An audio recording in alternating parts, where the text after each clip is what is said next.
Give you some alone time, son.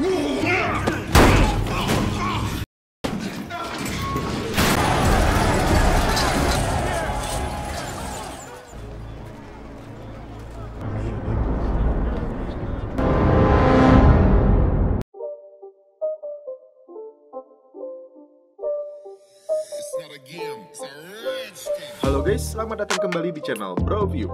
Kali ini saya akan melanjutkan kembali alur cerita film dari Mayor of Kingstown dan sekarang kita masuk ke season 2. Untuk itu sebelum masuk ke ceritanya seperti biasa siapkan apa? Ya tentunya kopi dan Woodbray untuk menemani kalian dalam menonton alur cerita film ini.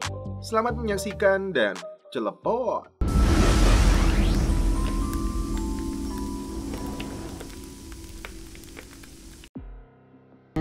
What you do, your father. His brother send someone else. Look the other way on this.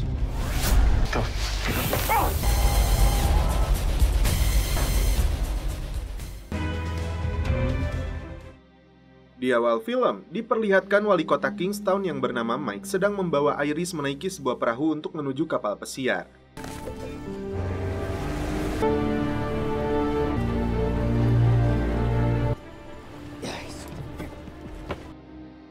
Iris dibawa Mike karena merupakan saksi kunci pembunuhan yang dilakukan seorang psikoplok berdarah dingin.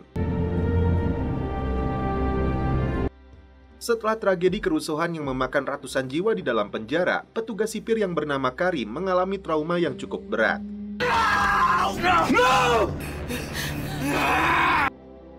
Dan inilah lokasi sementara ratusan narapidana yang ditempatkan di sebuah lokasi beratapkan tenda dengan penjagaan super ketat. Faktanya, perang antar gangster di dalam penjara sementara ini masih terus terjadi. Salah satu petugas sipir yang bernama Carney hanya menonton saja seolah membiarkan para napi ini saling membunuh. Tak hanya di dalam penjara, di luar pun konflik antar gangster kerap terjadi. Lebih parahnya lagi karena bebasnya penggunaan senjata api dan narkoboy. Tim SWAT di bawah pimpinan Robert menyerbu sebuah lokasi yang dijadikan pabriknya. Tak segan-segan, dia menembak mati pelakunya di tempat.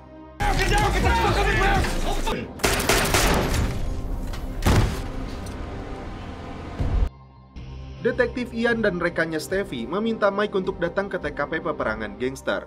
Karena ada anjing buas yang berada di dalam mobilnya, Ian terpaksa membunuhnya.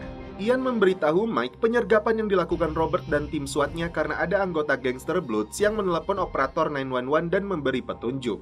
Mike yang sedang berjuang memulihkan perdamaian di kota ini akan kembali dihadapkan dengan masalah karena pabrik narkoboy itu milik penjaga perdamaian. Dan inilah sosok si penjaga perdamaian, yaitu Bunny, bos ketua gangster kulit hitam sekaligus temannya Mike saat mereka sama-sama pernah berada di dalam penjara. Bunny meluapkan kekesalannya kepada Mike karena pabriknya disergap aparat. Ibu Mike yaitu Miriam kembali ke penjara wanita untuk memberikan pelajaran sejarah sekaligus mentor agar para napi ini punya kehidupan yang lebih baik. You step back, I can't see my students. You made a choice that put. Karim yang sebenarnya mengalami trauma berat minta rekomendasi dokter agar dirinya bisa kembali bekerja untuk menafkahi anak dan istrinya. Mike datang ke toko ponsel yang dijadikan markas oleh Bunny.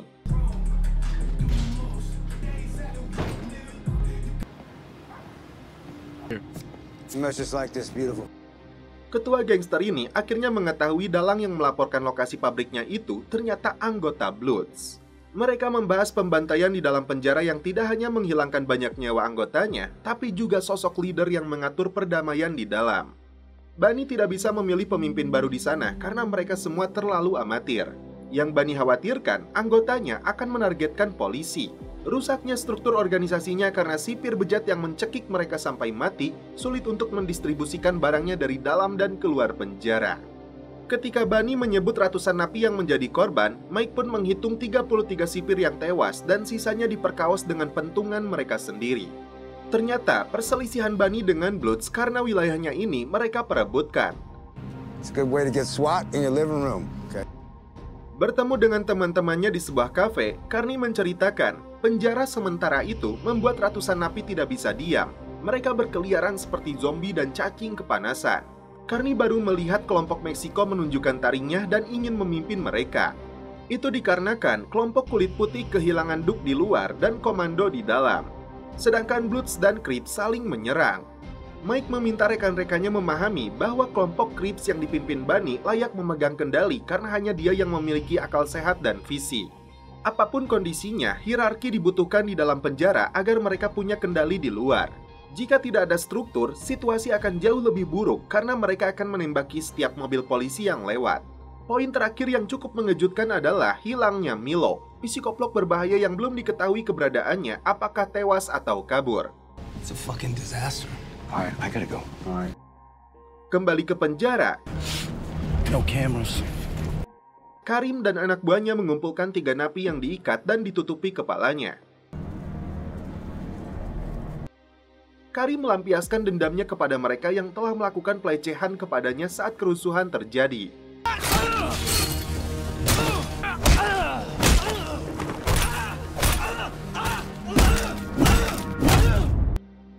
Mike menemui Evelyn, wakil jaksa wilayah yang sedang mengidentifikasi ratusan napi yang tewas. Dari 200 korban yang tewas dalam kerusuhan itu, Mike justru mengkhawatirkan kaburnya si Milo yang dianggap sebagai penjahat paling berbahaya. Mike kembali ke kapal pesiar membawa Iris pergi untuk dititipkan kepada 2 agen federal yang akan memberinya identitas dan lokasi baru yang lebih aman. Iris merasa sakit hati dan kecewa karena sebenarnya dia ingin tinggal bersama Mike. You got everything worked out? Well, we got a safe house here for. Want to go? You know, just to give you a second. Keluar dari minimarket, Miriam diserang pemuda yang ingin merampoknya. Adik Mike yang bernama Kyle kini pindah tugas jadi polisi laut. Bersama rekan seniornya yang bernama John, mereka berdua sedang beraksi untuk menghentikan sebuah kapal yang diduga sebagai penyelundup narkoboy. Kyle terlihat begitu sigap dengan senjatanya, padahal rekannya John menghentikan mereka karena telat membayar pajak. The fuck up! Hiding drugs. Who's jumping the terror? Sambil menikmati sebatang udbray, Kyle merasa pekerjaan ini tidak cocok dengannya. Ian dan Steffi datang untuk membantu Miriam dan memberi pelajaran kepada pencuri itu. You resisted. Tapi Miriam justru tidak setuju dengan mereka menyuruh mereka melepaskannya. Merasa dimanfaatkan untuk menangkap Milo, akhirnya Iris memilih untuk pergi karena menurutnya 3 agen FBI sebelumnya pun tidak bisa melindunginya dari psikoplok itu. Kembali ke kantornya, Mike tidak menduga bahwa Iris kembali datang menemuinya. Iris ingin tahu apakah benar Milo telah kabur. Is Milo out? Tells me it's true. Dan setelah itu, film pun berlanjut ke episode 2. Pembunuhan seorang anggota gangster di dalam penjara kembali terjadi.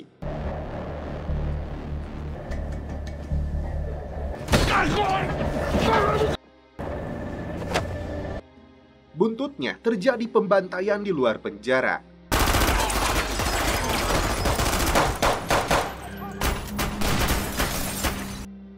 Karena tidak punya lokasi lagi yang bisa dijadikan tempat perlindungan untuk Iris, akhirnya Mike membawanya ke rumah.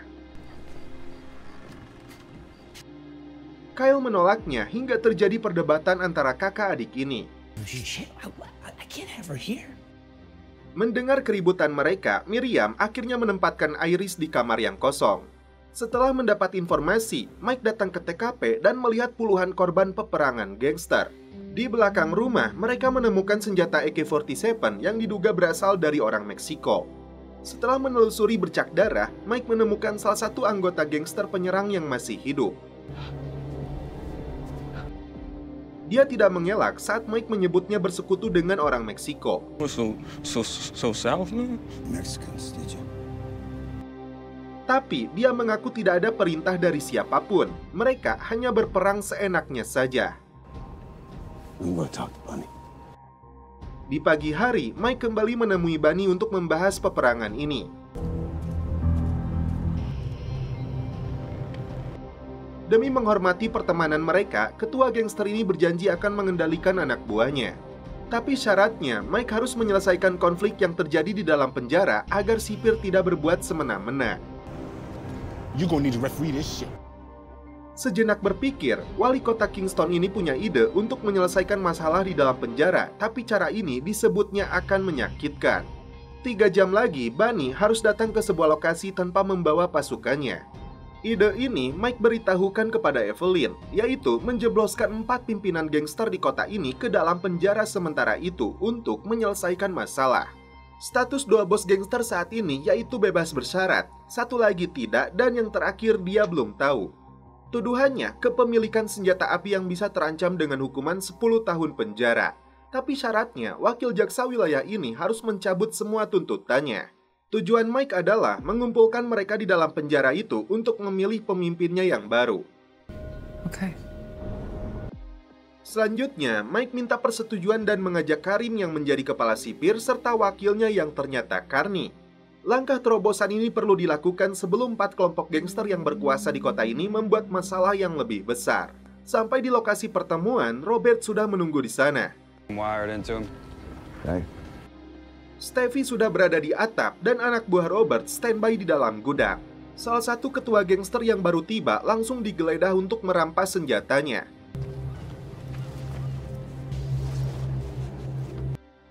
Begitupun dengan Bunny yang terlibat adu mulut dengan Karim dan Carney. Bos gangster yang selanjutnya datang, pria botak dengan penuh tato, mengaku berasal dari Grand Rapids. Dia mengaku punya anak buah di dalam penjara yang setia kepadanya. Selanjutnya, kelompok gangster Meksiko dan geng Bloods yang datang bersama karena mereka ini sekutu.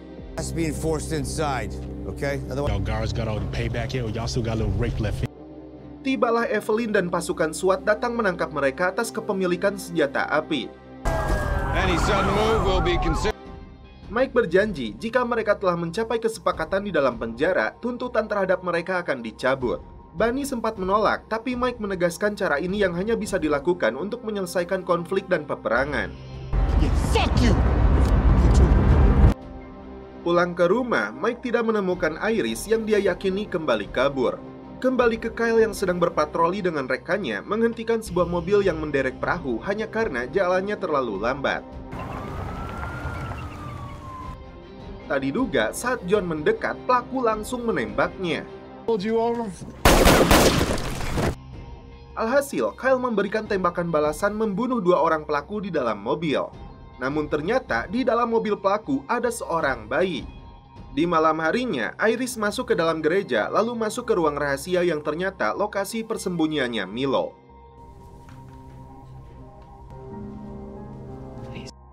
Merasa tidak punya tujuan, Iris kembali ke tangan psikoplok ini. Singkat cerita, 4 pimpinan gangster paling berkuasa yang dijuluki iblisnya Kingston dijebloskan ke dalam penjara sementara ini.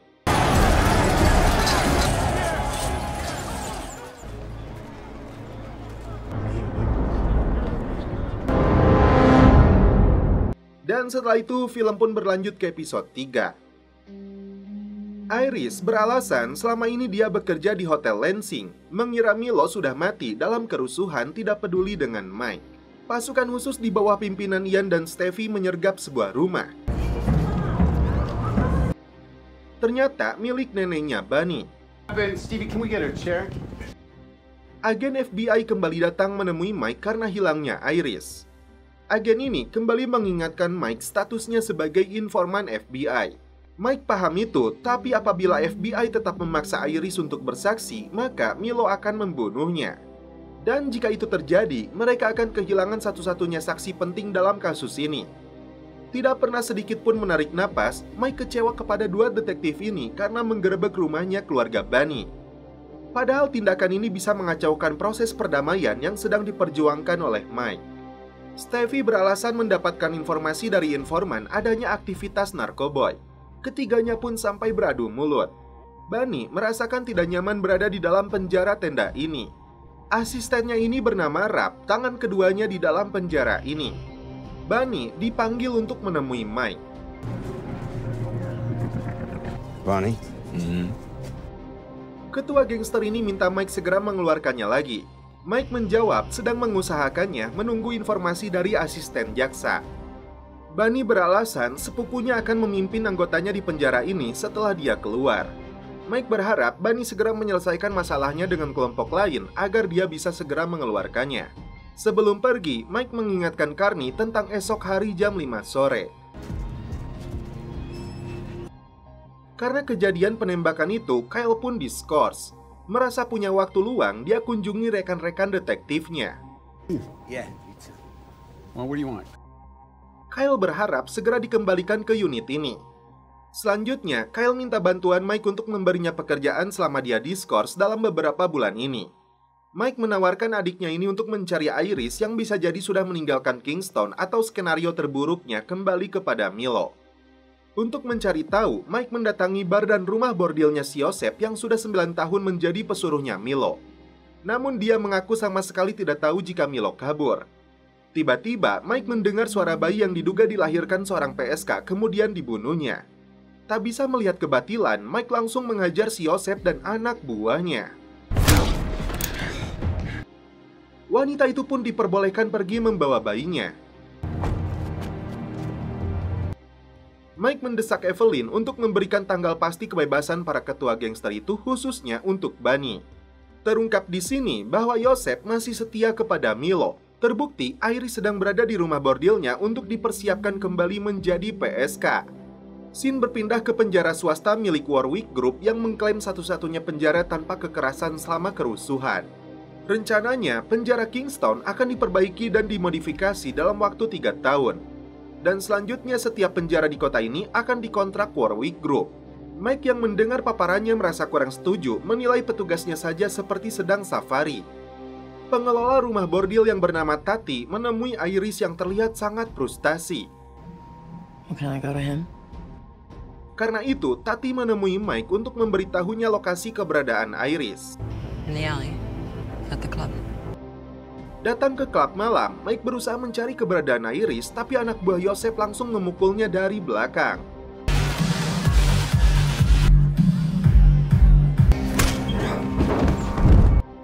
Setelah sadar, Yosef sudah berada di hadapannya.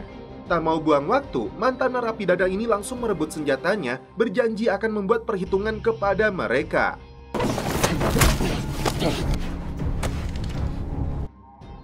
Kembali ke penjara, Bunny memberi kode kepada Carney dan anak buahnya untuk beraksi. Bunny melihat ke arah ketua Grand Rapids dan Meksiko untuk menghajar masing-masing targetnya. Bunny sempat menawarkan kesepakatan kepada ketua Bloods, tapi dia menolaknya hingga pertikaian pun terjadi.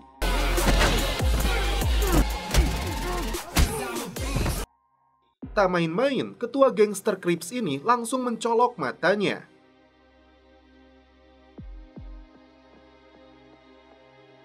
Kembali ke penjara, Bunny kembali mendesak Mike untuk segera mengeluarkannya.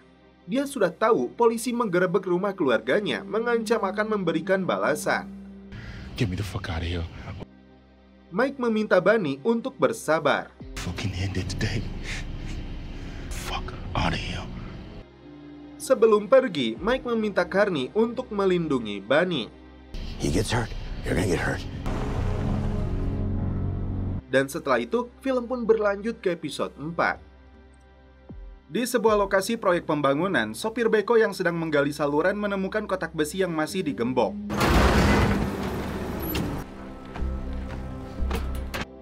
Bukannya melapor kepada mandor, dia justru menutupinya agar tidak ada orang tahu karena berharap isinya harta karun. Di pagi harinya, Bunny yang babak belur mendapat informasi bahwa seluruh narapidana akan dipindahkan ke 5 penjara yang tersebar di kota ini. Karena Mike sudah berjanji akan segera melepaskannya, ketua gangster ini meminjam ponselnya Carney untuk menghubungi Mike. Bunny, Wali kota ini menjanjikan Bunny tidak akan dipindahkan ke penjara manapun. take care of it. You hear me? Saat itu juga, Mike pergi menemui Evelyn untuk minta penjelasan. Been here long enough for us to finish what we started. Evelyn mengaku tidak bisa bertanggung jawab sepenuhnya atas apa yang terjadi di penjara. Dia menyebut Achlu mencari seseorang untuk disalahkan atas kematian di dalam penjara. Akibatnya, Departemen Kehakiman menekan Evelyn bahkan mengancam tim SWAT-nya Robert. Is working on release papers. Mike hanya menagih kesepakatan yang mereka buat, tapi kini Evelyn merasa tidak sanggup karena pembebasan para jenderalnya gangster itu wewenang kepala jaksa dan hakim. Mike tidak peduli dengan para pejabat itu, bebaskan Bunny atau akibat yang lebih buruk akan terjadi di kota ini. Kyle mencurahkan semua masalah yang sedang dihadapinya di depan makam kakaknya Mitch. Kyle kemudian menemui Mike untuk minta pekerjaan selain mencari keberadaan Iris agar beban pikiran dan stresnya bisa tersalurkan. But I can't keep posting up just. I need to contribute, Mike. Diam-diam, supir beko yang tadi membawa kotak besi itu ke rumahnya. Setelah dicek bersama istrinya, ternyata isinya surat obligasi atau sekuritas berharga yang bernilai $5.000 per lembar. Apabila dihitung dengan total kertas yang ada di dalamnya, itu bisa mencapai jutaan dolar. Berdasarkan hasil searching di Google, surat ini sama bagusnya dengan uang. Meskipun secara teknis, barang ini tidak ada karena digunakan dalam banyak kegiatan kriminal. Meskipun tidak diproduksi lagi, tapi jika pembelinya masih aktif, maka nilai obligasinya bisa dipulihkan. Karena itu, supir beko ini berencana untuk menjualnya di pasar gelap. Meskipun nilainya hanya 1/10-nya, mereka tetap akan menjadi jutawan. Kembali ke penjara, ketua gangster Rapids yang bernama Casper bicara empat mata dengan Bunny. Casper merasa Mike telah menipu dan mempermainkan mereka karena sampai saat ini mereka masih terjebak di penjara ini. Karena itu, Casper meminta Bunny untuk segera menekan Mike. Tell your boy to do his fucking job. Di malam harinya, Mike kembali datang ke penjara menemui Bunny yang makin kesal, apalagi tiap hari banyak anak buahnya yang mulai dipindahkan ke penjara lain. Mike kembali meyakinkan Bunny bahwa dia sudah mendesak jaksa wilayah dan hakim. Bunny tidak peduli, apapun kendalanya, dia harus segera keluar. Apalagi saat ini ada beberapa pihak yang akan mengejar Mike. I need you to continue trusting me. What is gonna do, baby? People gonna take their this shit gonna be some baby. Or they coming for your ass. Kali ini Mike minta bantuan Karim untuk memastikan Bunny tidak dipindahkan ke penjara lain. I keep Bunny and all the other leaders. Awalnya kepala sipir ini menolak, tapi Mike memberi peringatan akan timbulnya efek yang jauh lebih buruk melebihi kerusuhan kemarin. I'm telling you to fucking help yourself. Yang bisa menghancurkan kota ini. Sopir beko tadi membawa sampel surat obligasinya ke seseorang. Namun dia tidak bisa menerimanya meskipun dijual murah. The fuck out of my store. Karena dianggap barang gelap, ada seseorang yang mungkin bisa menerima surat tersebut. Who do you know? Please. Jika biasanya Miriam menjadi konseling di penjara wanita, kali ini dia datang ke penjara remaja laki-laki. Hello. Miriam melakukan ini setidaknya bisa berkontribusi melakukan perubahan di kota ini meskipun secara personal. Dengan cara pendekatannya, para napi ini mau berbagi tentang kisah hidup mereka. Was shot and killed in a robbery. Ternyata, orang yang ditemui supir beko itu adalah Yosef. Alhasil, bukannya mendapat uang, justru dia dipukuli habis-habisan. Jarinya pun dipotong agar mengatakan di mana dia menyembunyikan seluruh surat itu. We're making deals now. Istri si supir yang cemas karena suaminya tidak kunjung pulang, memutuskan untuk mengantarkan surat berharga itu ke kantor polisi.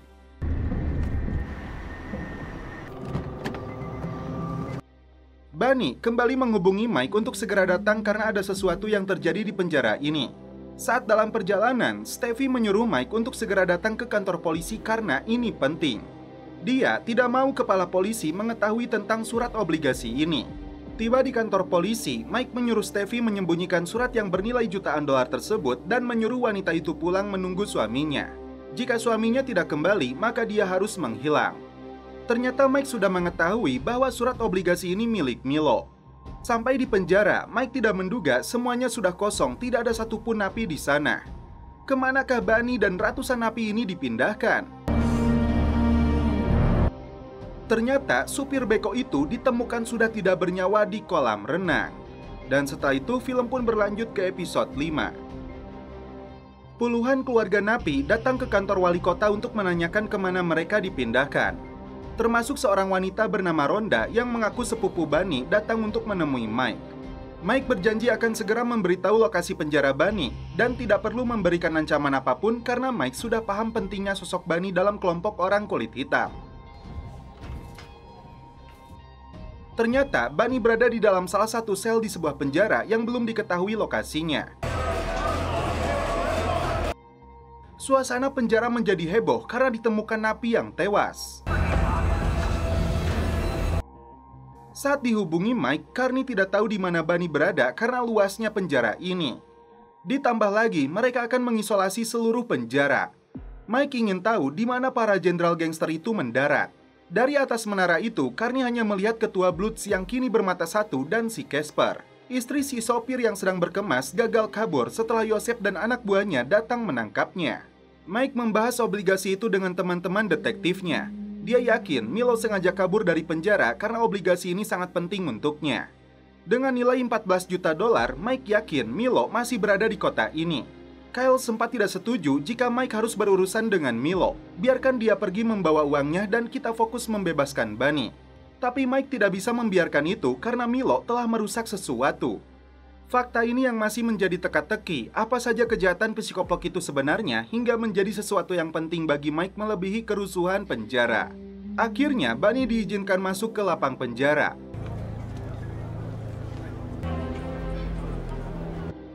Orang pertama yang disapanya bernama Big Hass. Bunny ingin tahu di mana krunya. Big Hass menjawab mereka semua adalah krunya. Saat ditanya di mana Raph berada, Big Hass menjawab ada di ruang angkat beban. Raph memberi gambaran bahwa kelompok putih sudah menyuap banyak sipir untuk menjadi antek mereka. Tiba-tiba seorang napi ambruk di tengah lapang. Carney segera mengirim tim medis. Di saat yang sama, dia melihat Bunny. Kyle mendapat berita baik dari atasannya, dia diizinkan untuk kembali ke kepolisian esok hari setelah tim penyidik melihat rekaman kamera dashboardnya. Tak diduga, Mike menyaksikan aparat yang sedang menurunkan jenazah si istri supir beko. Steffi dan Ian meyakini obligasi yang mereka sembunyikan di kantor polisi adalah tempat teraman. Tapi Mike ragu, buktinya wanita ini digantung tengah hari dan anehnya tidak ada satupun orang yang mau menjadi saksi. Karena itu, mereka harus segera memindahkannya ke tempat yang jauh lebih aman. Karim menemui para petinggi gangster di sebuah ruangan di dalam penjara. Bukannya memberi kepastian, justru Karim memberi peringatan kepada mereka untuk menjaga kedamaian di dalam penjara ini, karena dia tahu kapan mereka akan dibebaskan. Not care about you. We have no relationship. We make it as painless for all of us. Welcome to prison. Ketua Meksiko yang murka tidak mau mendengar Mike lagi. Dia akan bertindak seperti biasa. Bunny terlihat menatap tajam ke arahnya. Mike datang ke salonnya Ronda untuk memastikan sepupu Bunny ini tidak mendapat masalah dengan memberikan kartu namanya. Saat hendak pulang, Karim mendapat informasi mengejutkan dari Carney bahwa pemuda napi yang tadi ambruk di lapang penjara itu kondisinya memburuk sampai koma. Parahnya, napi itu salah satu dari 3 orang yang dipukuli Karim saat kepalanya ditutup. Jika investigasi dilakukan, maka dipastikan karir dan hidupnya Karim akan hancur. Yosef dipanggil untuk menemui Milo karena psikoplok ini kecewa Yosef gagal membuka mulut si sopir dan istrinya. Melihat tatapan psikoplok ini saja, Yosef dibuat takut setengah mati. Diam-diam, Carney memberikan ponselnya kepada Bunny agar bisa berbicara dengan Mike. Mike memberitahu tentang Ronda yang datang ke kantornya. Selain itu, Mike kembali memintanya untuk bersabar, tapi Bunny lagi-lagi kecewa. Seseorang yang tidak diperlihatkan wajahnya menyusup ke dalam kantor kepolisian untuk mencuri surat obligasi. Tentu saja, ini membuat Mike kesal setelah mendapat informasi dari Steffi hilangnya surat berharga itu. Get it done. Okay. Great. Sementara itu, Ian menemui seorang napi bernama Charlie. Ian mengatakan ada polisi di Ohio yang akan datang untuk menjelaskan lebih detail tentang pengakuannya. Apa yang sebenarnya dilakukan oleh napi ini kembali menjadi teka-teki. Karim datang ke rumah sakit untuk melihat napi yang dia pukuli. Mike datang ke penjara untuk menemui Bunny. Tapi ketua gangster ini sudah sangat kecewa, tidak mau merespon lagi janji-janji manis dari wali kota ini yang terus menyuruhnya sabar dan tidak bertindak gegabah. Don't fuck this up. Don't start doing shit. Just stay the course. Done, course stop. Let's go. Tiba-tiba, beberapa petugas sipir membawa paksa Bunny dari tangan Carney untuk dijebloskan ke dalam sel isolasi.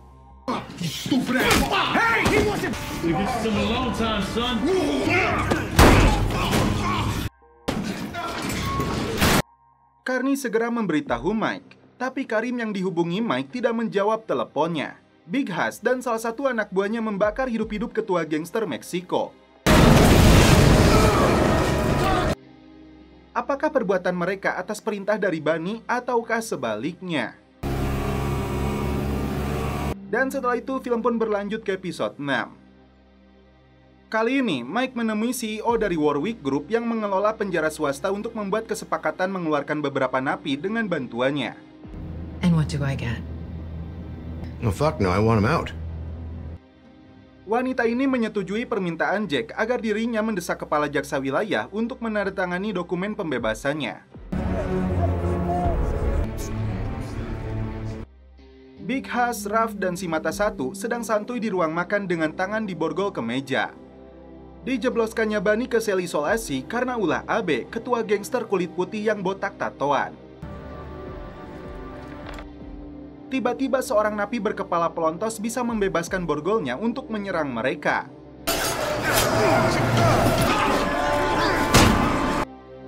Karena kejadian itu, satu napi pun tewas.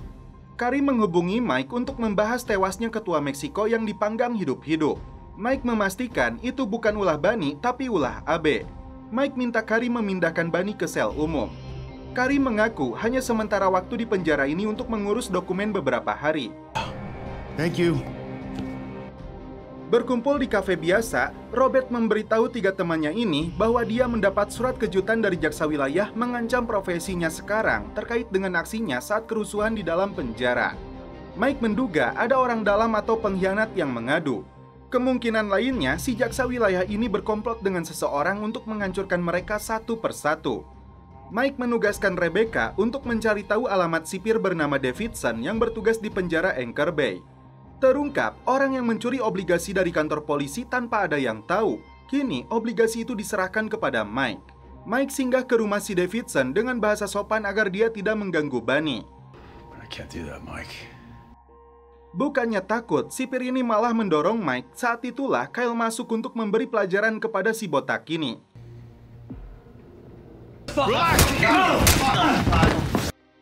Mike menyuruhnya untuk memindahkan Bunny ke sel umum atau dia akan menerima akibatnya. Don't fuck with Bunny.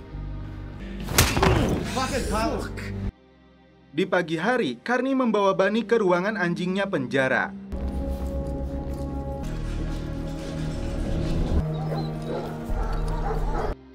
Ternyata Mike sudah menunggunya. Mike sudah tahu bahwa Bunny telah membakar ketua Meksiko itu. Tidak ingin bertindak lebih jauh, Mike meminta Bunny untuk kembali bersabar karena istilahnya Mike sedang memukul dari berbagai arah.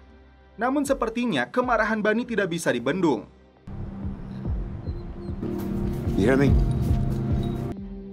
Jacob minta Miriam datang ke penjara karena usianya hampir 18 tahun dia tidak boleh mengacau selama setahun hingga bebas, jika tidak, hukumannya akan menjadi 8 tahun tanpa pengurangan. Masalahnya, Woods atau kelompok orang kulit putih memaksanya untuk bergabung. Jika tidak, Jacob akan merasakan akibatnya. Karena ingin segera bebas, Jacob minta bantuan Miriam untuk memberitahu Mike karena Jacob butuh bantuannya. You could speak to your son. I will. Kali ini, Mike langsung menodong jaksa wilayah yang sedang makan siang dengan Evelyn. Awalnya, dia tidak mau merespon permintaan Mike untuk membebaskan para ketua gangster. Tapi setelah Mike menyinggung Milo yang diyakini kabur dari penjara, barulah dia mau mendengar rencana Mike untuk menjebak psikoplok itu. Get it done. Yes, we have one. Carney menyodorkan dokumen yang telah dimundurkan tanggalnya untuk menyelamatkan mereka berdua dari penyelidikan karena pemuda yang koma itu telah meninggal dunia. Karim terkejut dan merasa bersalah, jadi dia tidak langsung menandatangani dokumennya. Abe datang menemui Bunny tapi bukan berniat buruk. Dia menyebut serangan berdebah itu bukan sanksi, pria itu penyendiri dan mendapatkan izin. Abe hanya ingin bekerja sama dengan Bunny untuk mempercepat prosesnya. Sebagai buktinya, Abe menghukum anak buahnya itu persis di depan mata Bunny. Mike kembali dihubungi Bunny untuk segera mengeluarkannya dari sana karena situasi makin tidak terkendali. Tadi diduga jaksa wilayah ditembak mati orang tidak dikenal.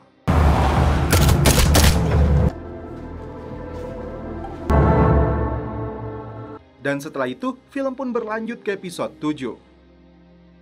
Di sini diperlihatkan cara napi menerima kiriman paket narkoboynya dari sebuah drone.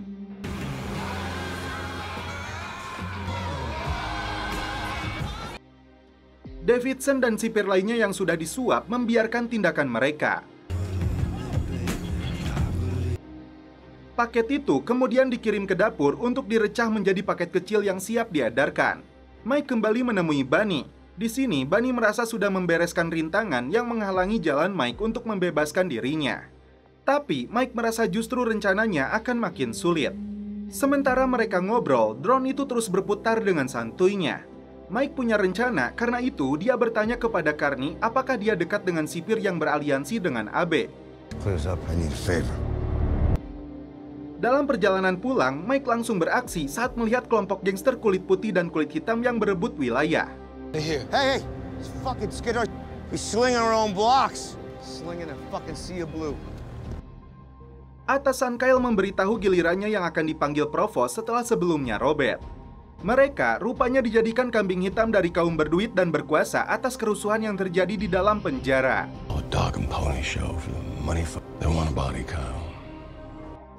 Bunny dan Rap dibawa ke sebuah ruangan setelah sel mereka dikosongkan.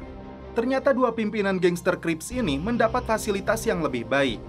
Setelah tewasnya kepala jaksa wilayah, Mike menemui Evelyn karena kedamaian kota Kingstown kini berada di tangannya untuk menandatangani pembebasan mereka. But that's done now, and when you sign the treaty. Robert memberitahu teman-temannya bahwa si pengadu itu bernama Ben Morrissey. Mike minta mereka jangan bertindak gegabah, biarkan dia dulu yang menemuinya sebelum semuanya hancur. Ian kembali datang ke penjara menemui Charlie, karena mereka sudah menemukan jenazahnya di semua lokasi yang dia sebutkan. Apakah ini artinya Charlie itu seorang pembunuh berantai? Di sel VIP ini, Bunny dan Rap bisa memasak makanan sendiri. Tapi Bunny kembali melihat drone itu yang seharusnya sudah diatasi oleh Mike. Ternyata Mike sedang beraksi untuk menjebak orang yang mengendalikan drone itu. What the fuck? Di saat yang sama, si AB menghubungi orang ini. Time in the yard. It's fucking all. Mike mengancam ketua gangster itu untuk mencari uang dengan cara lama, agar setiap kelompok gangster adil saling menghormati kesepakatannya. Kyle yang sedang berada di dalam bar tiba-tiba menemukan Iris. Saat itu juga dia menghubungi Mike. Found Iris. Dan setelah itu, film pun berlanjut ke episode 8. Di pagi hari, Rebecca tidak melihat Mike di ruang kantornya. Dan kamera terfokus hanya pada laci mejanya. Rupanya, Mike sedang santuy di sebuah bar. Sepanjang film bisa kita lihat, wali kota Kingston ini sangat sibuk menemui berbagai pihak untuk menyelesaikan permasalahan kota ini. Dengan menitipkan kunci mobil dan senjatanya, Mike ingin istirahat satu hari ini. Tidak mau berurusan dengan siapapun karena Mike butuh mereset ulang semuanya.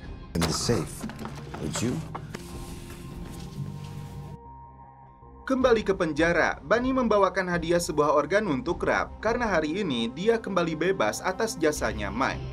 Pimpinan gangster di dalam penjara ini Bunny serahkan kepada Rap. Kyle dan ibunya kesulitan untuk menghubungi Mike karena ponselnya tidak diangkat. Padahal Miriam sangat butuh bantuan Mike untuk menyelamatkan Jacob.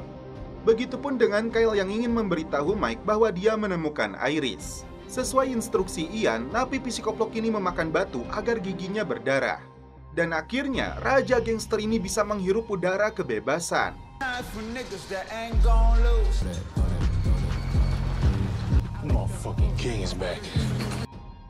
Tiba di markasnya, Bunny langsung menggelar pesta perayaan. Seperti yang lain, Bunny pun kesulitan untuk menghubungi Mike. Saking pentingnya sosok Mike, adiknya ini nekat masuk ke markas gangster. Dia datang untuk menemui Bunny. Setelah dipastikan tidak membawa senjata, Kyle dibawa ke atap gedung. Mendapat informasi Charlie harus dibawa ke dokter gigi, Ian langsung menjemputnya. Yeah, I'll have him back by 6. I'll see you in a... Kyle datang untuk mencari Mike karena dia khawatir kelompok gangster Bloods memburunya. Bunny berjanji akan menghubungi orangnya untuk mencari informasi. Seperti telah direncanakan, sebelum membawa Charlie ke dokter gigi, Ian mengajak Charlie mengunjungi rumah Ben. Oh, Charlie, come in. Just shut the door behind. Ian menyodorkan berkas tentang Charlie, psikoplok dengan 17 pembunuhan, pembobolan rumah, pengurungan paksa, mutilasi, dan penodaan. Ternyata, Ian membawa Charlie untuk mengancam Ben agar menarik kesaksiannya. Ian meyakinkan Charlie bahwa Robert hanya ingin menyelamatkan nyawanya saat kerusuhan. Karena merasa terancam, akhirnya Ben menelepon jaksa wilayah untuk menarik kesaksiannya. I can't do it. Untuk menghilangkan penatnya, Mike hanya jalan-jalan di sekitar kota sambil mabuk. Ian dan Charlie sebenarnya sudah keluar dari rumah Ben. Tapi dia malah mengumpat mengatakan hanya berani membawa anjing psikoplok.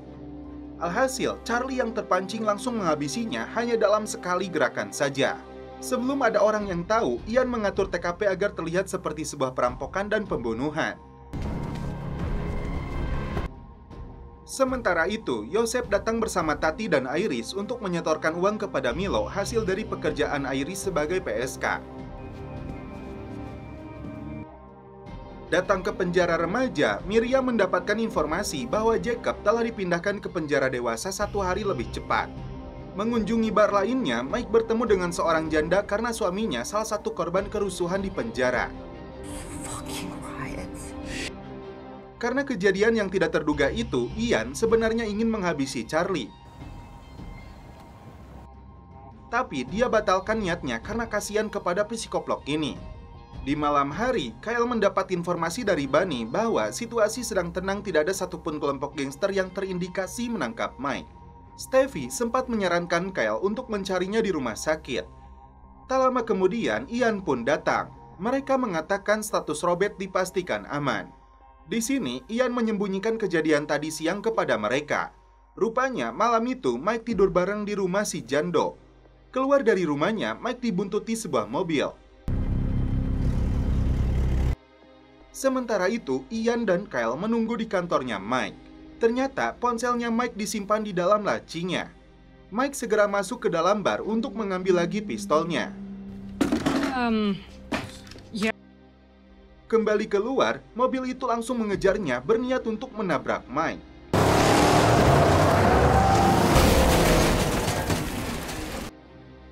Beruntung, Mike berhasil menghabisinya. Dan ternyata pelakunya adalah sipir Davidson. Ketika duduk sejenak untuk menarik nafas, tiba-tiba Milo muncul di hadapannya. Dan setelah itu, film pun berlanjut ke episode 9. Milo menawarkan kesepakatan kepada Mike untuk menukar Iris dengan obligasi yang dia tahu berada di tangan polisi. Milo berjanji akan menghilang dari kota ini setelah mendapatkan surat berharga senilai $14 juta itu. Tapi jika Mike berkhianat, psikoplok ini berjanji akan menghabisi Mike dan orang-orang terdekatnya. Bunny mendatangi toko persenjataan untuk melihat sebuah pistol seharga $800. Bunny beralasan ingin menghubungi dulu istrinya untuk minta persetujuan. Namun tiba-tiba ini yang terjadi. Ketua gangster ini dan anak buahnya menggasak berbagai senjata di toko ini dalam hitungan detik.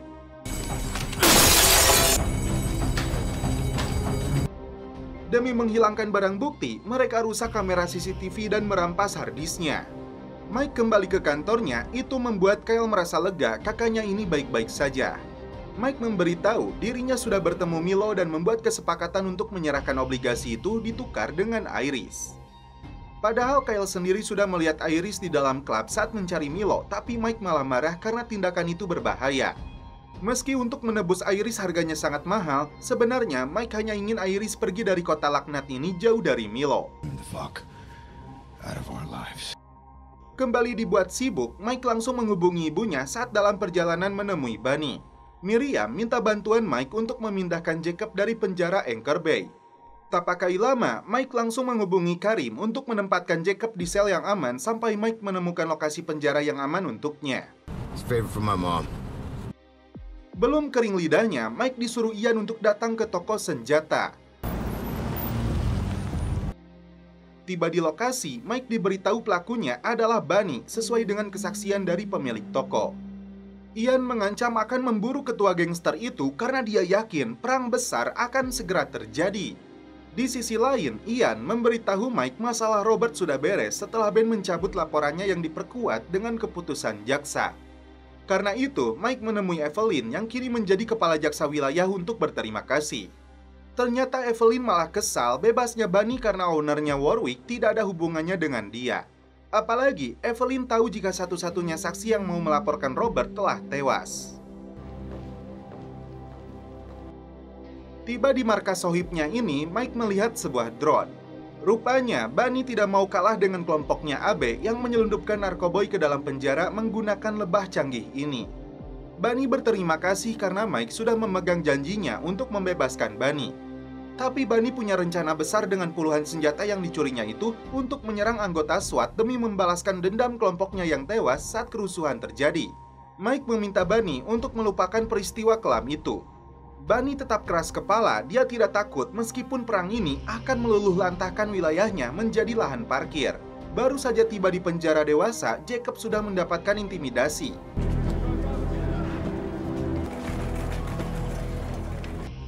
Tidak mau dirinya menjadi korban, pemuda ini memilih untuk bunuh diri, melindaskan kepalanya di ban truk. Karena semua masalah yang menimpa Kyle, istrinya memilih untuk menenangkan diri di rumah orang tuanya. Trace. Tak lama kemudian, Kyle memberitahu Mike bahwa Jacob melakukan aksi bunuh diri. Mike langsung putar balik untuk menemui ibunya.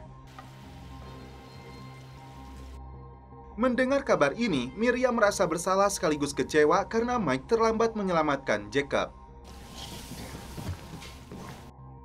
Kembali ke kantor, Mike mendapat telepon dari Iris, memintanya bertemu esok hari jam 12 malam di sebuah taman. I want to see you. Mike yakin ini pesan yang disampaikan Milo seperti kesepakatan sebelumnya. Di pagi hari, Ian meminta Mike untuk mendesak Bunny menyerahkan seluruh senjatanya. Jika tidak, seluruh kepolisian dan tim ATF akan datang mengepungnya. Tak berselang lama, Robert pun tiba. Mike langsung bertanya apakah dia telah membunuh Ben demi menyelamatkan posisinya. Merasa tidak melakukan apa-apa, komandan tim SWAT ini langsung marah dan pergi. Padahal pelakunya adalah Charlie yang dibawa oleh Ian. Mike kembali datang untuk membujuk Bunny menyerahkan senjatanya. Lagi-lagi, bos gangster kulit hitam ini menolaknya. What the king wants, the king gets. Khawatir menjadi sasaran, Mike langsung menghubungi Robert tapi ponselnya tidak aktif. Sementara itu, Joseph mendatangi Iris untuk menyewanya selama 3 jam. Namun Iris menolak dan melakukan perlawanan hingga menghabisi anteknya si Milo ini. Mike menyuruh teman-temannya untuk mencari keberadaan Robert. Hingga malam hari, Robert baru mengangkat teleponnya Mike. Sialnya, di saat yang sama, para pembunuh gangster muncul untuk menghabisi Robert.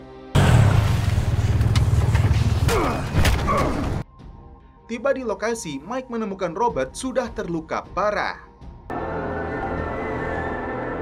Dan setelah itu, film pun berlanjut ke episode terakhir. Mike dan teman-teman kepolisian berkumpul di rumah sakit melihat keadaan Robert yang kritis. Got a lot of enemies. Tepat jam 11:30 malam, Mike baru ingat harus menemui Milo. Perjalanan Mike terhenti di palang pintu rel kereta api. God damn it. Tiba-tiba, sebuah mobil yang berisi para pembunuh dari kelompok gangster melepaskan tembakan beruntun ke arah Mike.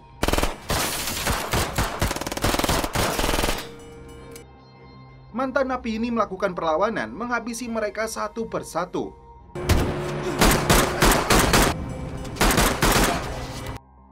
Setelah melihat tatonya, ternyata mereka anggota kelompoknya AB. Bisa disimpulkan, serangan ini menjadi sebab akibat Mike membunuh Davidson. Mike akhirnya pergi membawa mobil pelaku. Sialnya, jam menunjukkan pukul 12 lewat, terlambat dari jadwal pertemuannya dengan Milo. Miriam terkejut karena Iris tiba-tiba sudah berada di belakang rumahnya. Apakah wanita yang ingin diselamatkan Mike ini datang sendiri? Mike menghubungi Karim untuk minta bantuan karena anggotanya si Abe hampir membunuhnya. That is my job. Setelah itu, Mike menghubungi Ian untuk membereskan TKP penyerangannya. Dalam kondisi marah, Mike mendatangi Bunny karena ulahnya kini Robert sekarat. Meski sama-sama menganggap saudara, Mike tidak akan tinggal diam jika Robert meninggal. Begitupun dengan janji Bunny, tidak akan menahan diri lagi jika Mike menghalangi jalannya. Dies and everything changes between us. Masalah Mike makin besar karena Milo sudah berada di rumah ibunya. Mike berjanji akan segera ke sana untuk membawa obligasi. Sebelum pergi, dia hubungi Kyle untuk minta bantuan karena nyawa ibu mereka saat ini terancam. Kyle datang bersama Ian, tapi sialnya Mike lupa surat obligasi itu tertinggal di mobilnya. Masuk ke dalam rumahnya, Milo menagih obligasinya, jika tidak ibunya akan dia bunuh. I don't want to shoot your mother. Mike mengatakan surat uang itu berada di dalam mobilnya. Fucking stupid, Mike. Sementara itu, Kyle menghabisi anak buah Milo yang berjaga di luar. Merasa ada yang tidak beres, Milo menyadari dirinya disergap. Beberapa anak buah Milo berhasil dilumpuhkan. Mike segera mengamankan ibunya, sedangkan Milo kabur lebih dulu membawa Iris.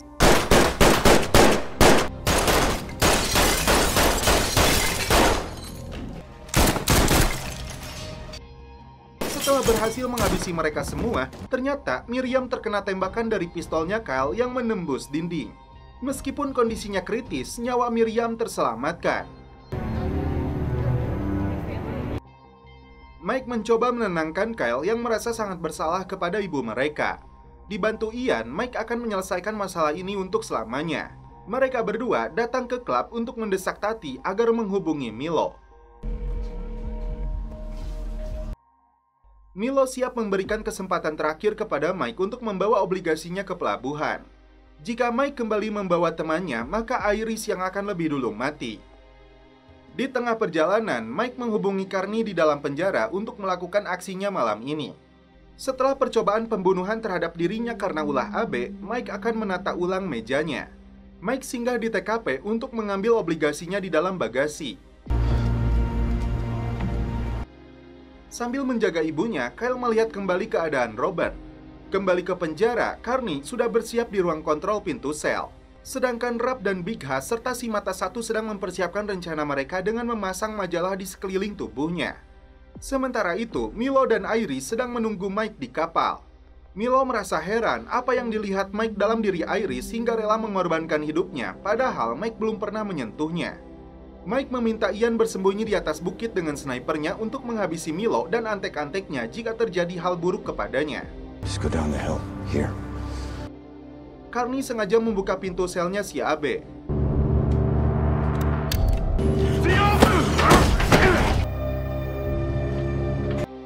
Saat itulah Rap dan teman-temannya masuk untuk menghabisi ketua gangster ini karena berani menyerang Mike.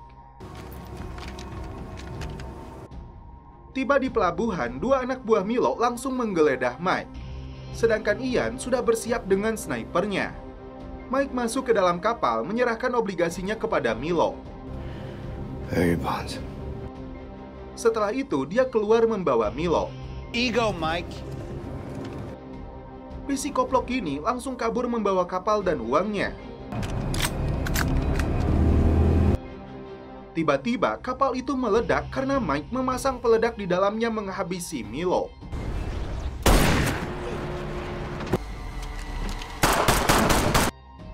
Sedangkan anak buah Milo ditembak oleh Ian, Iris, dan terakhir, Mike. Dan setelah itu, film pun berakhir. Oke guys, terima kasih yang sudah menonton sampai episode terakhir di season 2 ini. Salam percelopotan duniawi, keep enjoy.